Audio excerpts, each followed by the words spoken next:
Hi friends, sponge egg masala అయితే curry ready అయిపోయిందండి. ఇదైతే చాలా టేస్టీగా ఉంటుంది. మీరు కూడా ట్రై చేయండి. మీరు ట్రై చేసినప్పుడు చికెన్ అంటే నమ్ముతారు ఇంట్లో వాళ్ళు. అంత టేస్టీగా చికెన్ లాగే ఉంది. చాలా బాగుంది.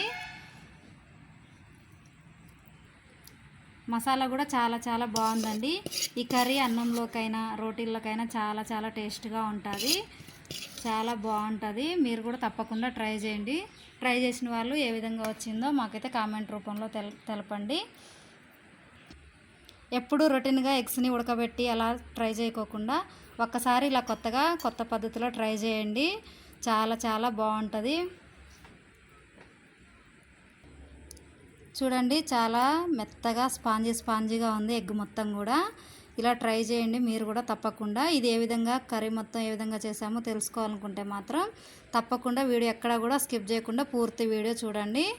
Okay friends, sponge egg masala కోసం అయితే ముందుగా మనం ఒక బౌల్ తీసుకోవాలి. మంచి ఎడల్పాటు బౌల్ తీసుకొని అందులో 1/2 టీ స్పూను కారం వేసుకోవాలి. 1/2 టీ స్పూను సాల్ట్ కూడా వేసుకోవాలి. గరం మసాలా ఒక చిటికెడంత వేసుకోవాలి. అల్లం పేస్ట్ కూడా ఒక 1/2 టీ స్పూన్ వేసుకోవాలి. అన్నీ ఇలా కలుపుకోవాలి. బాగా కొంచెం కలిసే విధంగా కలుపుకోవాలి.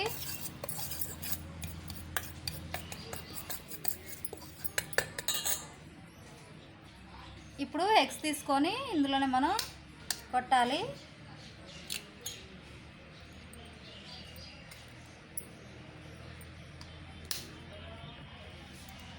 మీకు ఎన్ని ఎగ్స్ కావాలనుకుంటే నచ్చితే ఎన్ని ఎగ్స్ కావాలంటే అన్ని వేసుకోవచ్చు. నేనైతే 4 ఎగ్స్ వేస్తున్నాను.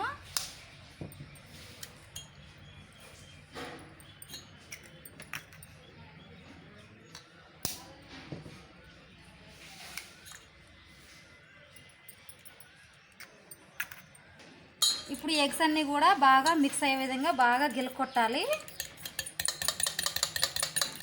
చాలా టేస్టీగా ఉంటుంది స్పాంజ్ ఎగ్ మసాలా అయితే. తప్పకుండా ట్రై చేయండి.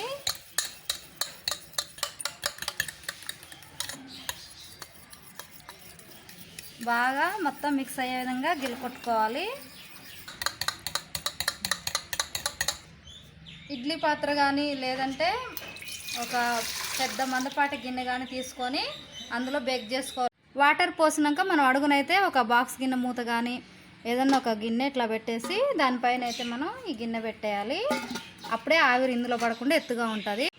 స్టవ్ ఆన్ చేసి ఒక 10 నిమిషాల పాటు ఉడికించుకుందాం. మనం కొన్ని ఆనియన్స్ తీసుకొని ఇలా సన్నగా కట్ చేసి పెట్టుకోవాలి. సన్నగా కట్ చేస్తేనే త్వరగా మగ్గిపోతాయి కాబట్టి మనం వీలైన కాడికి సన్నగా కట్ చేసుకోవాలి.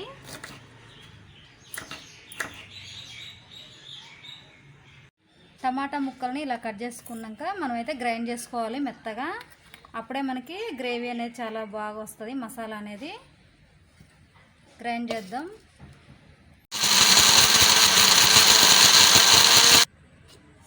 ఇలా మెత్తగా గ్రైండ్ చేసి పక్కన పెట్టుకోవాలి.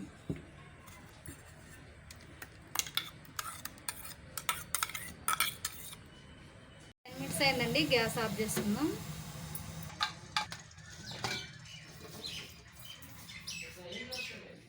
చూడండి, మొత్తం బేక్ అయిపోయింది. ఇప్పుడు మనం దీన్ని అయితే పక్కకు తీసుకుందాం. పూర్తిగా చల్లారినాక మనం చాకు తీసుకొని ఒకసారి చుట్టూ ఇలా అనుకోవాలి. ఇందులోనే మనం ముక్కలుగా కట్ చేసుకోవచ్చు.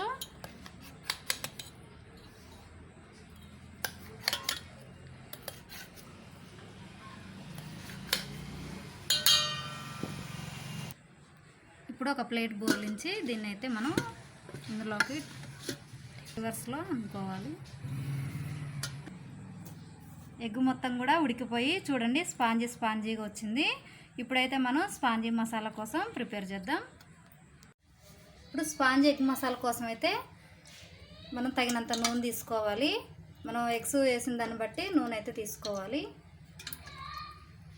ఆయిల్ వేడొచ్చినాక 4 పచ్చిమిర్చి ముక్కలు, కొంచెం జీలకర్ర, ఇప్పుడు ఆనియన్స్ ముక్కలు కూడా వేద్దాం. ఆనియన్స్ ముక్కలు అయితే గోల్డెన్ కలర్ వచ్చిందనక మగ్గించుకుందాం ఒక 5 నిమిషాల పాటు. ఆనియన్స్ ముక్కలన్నీ ఇలా గోల్డెన్ కలర్ వచ్చినాక 1/2 టీ స్పూన్ అల్లం వేసుకోవాలి. ఒక 1/2 టీ స్పూన్ పసుపు కూడా వేసుకోవాలి. ఇవి రెండు కూడా మగ్గే విధంగా కాసేపు తిప్పుతూ కలపాలి. ఇప్పుడు పేస్ట్ మొత్తం కూడా మగ్గిపోయిందండి. అల్లం పేస్ట్ పచ్చివాసన పోయింది. ఇప్పుడైతే ఎగ్గు ముక్కలు అయితే వేసుకోవాలి. చాలా సాఫ్ట్గా వచ్చాయి ఎగ్గు ముక్కలు కూడా. వీటిని కూడా మనం ఒక 2 నిమిషాల పాటు మగ్గించుకోవాలి నూనెలో. నూనెలో అయితే ఒక 2 నిమిషాల పాటు ఫ్రై చేసుకుంటే చాలా టేస్టీగా ఉంటాయి. ఈ ముక్కలు మొత్తం కూడా ఎగ్ ముక్కలు బాగా మగ్గిపోయినండి చూడండి. ఇప్పుడు మనం ఇందనక మిక్సీ పట్టి పెట్టుకున్నాగా టమాటా జ్యూస్ అదైతే ఇందులో పోసేసుకోవాలి. ఇది కూడా బాగా కలిపేసి ఒక 2 నిమిషాల పాటు మగ్గనివ్వాలి. టమాటా పేస్ట్ కూడా పచ్చివాసన లేకుండా మగ్గిపోయిందండి. ఇప్పుడు మనం కారం వేసుకుందాం. 1 టేబుల్ స్పూన్ కారం వేసుకుందాం.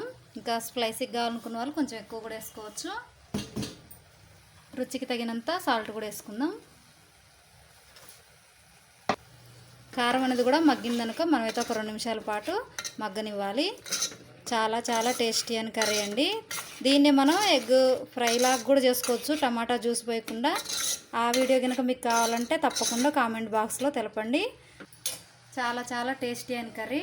ఒక 2 నిమిషాల పాటు ఇప్పుడు మగ్గనిద్దాం.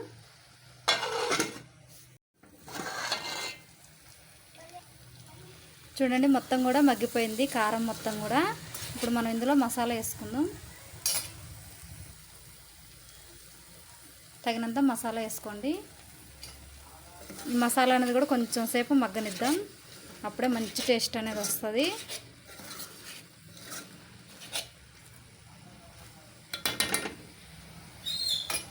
కర్రీ మొత్తం కూడా దగ్గర పడిందండి. చాలా మగ్గిపోయింది. ఇప్పుడు కొత్తిమీర వేద్దాం. స్పాంజ్ ఎగ్ మసాలా అయితే రెడీ అయిపోయిందండి. చాలా టేస్టీగా ఉంటుంది. మనకి ఇంట్లో చికెన్ తినాలనిపించినప్పుడు కూడా ఇలా చేసుకుంటే మాత్రం అదిరిపోయిద్ది కర్రీ అయితే. మీరు తప్పకుండా ట్రై చేయండి ఫ్రెండ్స్.